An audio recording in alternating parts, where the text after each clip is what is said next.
नमस्कार। कभी ऐसा हुआ है कि मेन्यू पढ़ने के लिए उसे आंखों से थोड़ा दूर करना पड़ा हो? ये कोई अचानक होने वाली चीज नहीं है, बल्कि कह सकते हैं कि ये एक सफर है। आज हम प्रेसबायोपिया के इसी सफर को समझने वाले हैं। एक ऐसी नेचुरल प्रोसेस जो उम्र भर हमारे देखने के अंदाज को बदल देती है। तो आखिर ये प्रेसबायोपिया है क्या चीज? देखिए, अगर बिल्कुल सीधे साधे शब्दों में कहें तो ये हमारी आंखों की जो पास की चीजों पर फोकस करने की ताकत होती है ना, उसका धीरे धीरे कम हो जाना है। मेडिकल भाषा में इसी फोकस करने की पावर को अकोमोडेशन कहते हैं। और होता क्या है कि जब ये अकोमोडेशन कमजोर पड़ने लगता है तो पास की चीजें धुंधली नजर आने लगती हैं। लेकिन ये अकोमोडेशन, ये फोकस करने की क्षमता असल में है क्या? इसे ना अपनी आंखों का ऑटो फोकस सिस्टम समझ लीजिए। जैसे एक कैमरे में होता है ना। तो चलिए देखते हैं कि पूरी जिंदगी में, मतलब जन्म से लेकर बुढ़ापे तक, ये ऑटो फोकस सिस्टम कैसे बदलता रहता है।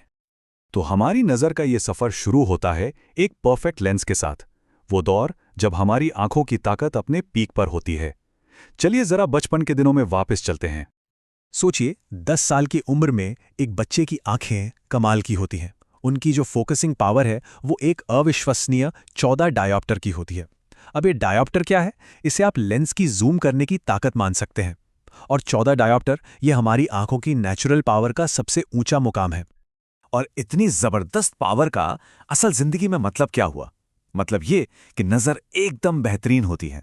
बच्चे, आपने देखा होगा, वो कितनी भी पास से चीजों को साफ साफ पढ़ लेते हैं, आंखों पर जरा भी जोर डाले बिना।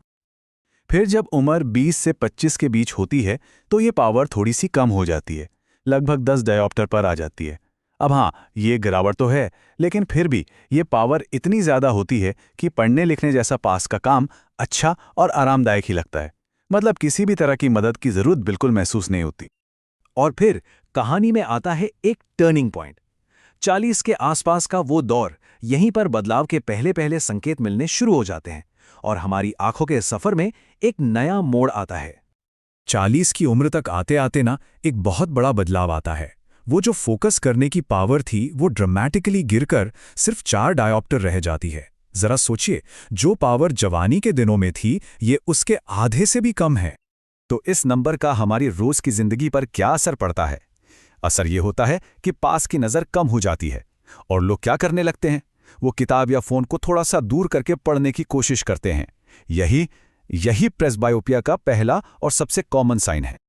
इस टर्निंग पॉइंट के बाद हमारी नजर के लिए एक न्यू नॉर्मल बन जाता है। अब सवाल ये उठता है कि हमारी आंखें और हम खुद इस बदलाव के साथ एडजस्ट कैसे करते हैं। 50 की उम्र आते आते ये गिरावट और भी तेज हो जाती है। अब फोकस करने की जो कैपेसिटी है वो सिर्फ 2 डायोप्टर रह जाती है। सोच कर देखिए, सिर्फ 10 साल पहले जो पावर थी ये उसकी भी आधी हो गई। और इसका नतीजा क्या होता है? नतीजा ये कि पास की नज़र अब सिर्फ कमज़ोर नहीं, बल्कि अक्सर धुंधली या ब्लर्ड हो जाती है। अब चीज़ों को दूर रखने से भी बात नहीं बनती और बस यहीं पर आकर ज़्यादातर लोगों को पढ़ने वाले चश्मे यानी रीडिंग ग्लासेस की ज़रूरत पड़ जाती है।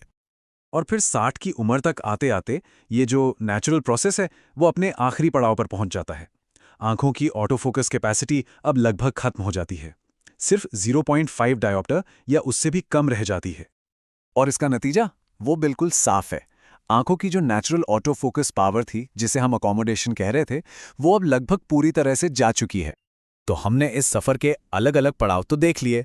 अब चलिए इन सबको एक साथ जोड़ते हैं और पूरी तस्वीर देखते हैं, एक लाइफ लॉन्ग व्यू। ये जो बार चार्ट है ना, ये पूरी कहानी एक ही नज़र में दिखा देता है। बचपन के 14 डायोप्टर के उस पीक से लेकर बुढ़ापे के सिर्फ 4.25 डायोप्टर तक साफ दिखता है कि हमारी आंखों की फोकस करने की पावर उम्र के साथ कैसे लगातार गिरती जाती है। ये एक बिल्कुल सीधी और साफ गिरावट है। तो सवाल ये है कि इस नेचुरल गिरावट का सल्यूशन क्या है? जवाब है बाहरी मदद। ये टेबल यही दिखाता है कि कैसे चश्मे के लेंस हमारी इस खोई हुई पावर को कॉम्पनसेट करते हैं। देखिए, 40 की उम्र में करीब करीब +1.0 डायोप्टर की हेल्प चाहिए, 50 की उम्र में +2.0 और 60 की उम्र तक आते आते ये ज़रूरत बढ़कर +3.0 डायोप्टर तक पहुंच जाती है। मतलब चश्मा हमारी आंखों के लिए ठीक वही काम कर रहा है जो हमारा नेचुरल लेंस अब नहीं कर पा रहा है। तो ये पूरी प्रोसेस जो है ये बिल्कुल नेचुरल और नॉर्मल है, लेकिन ये एक बहुत ही दिलचस्प सवाल भी खड़ा करती है। जिस तरह से टेक्नोलॉजी आगे बढ़ रही है, क्या आने वाले वक्त में उम्र के इस सफ़र को देखने का हमारा नज़रिया भी बदलेगा? क्या हम हमेशा चश्मे पर ही डिपेंडेंट रहेंगे या फिर कोई नया सॉल्यूशन हमारे सामने आएगा? सोचने वाली बात है।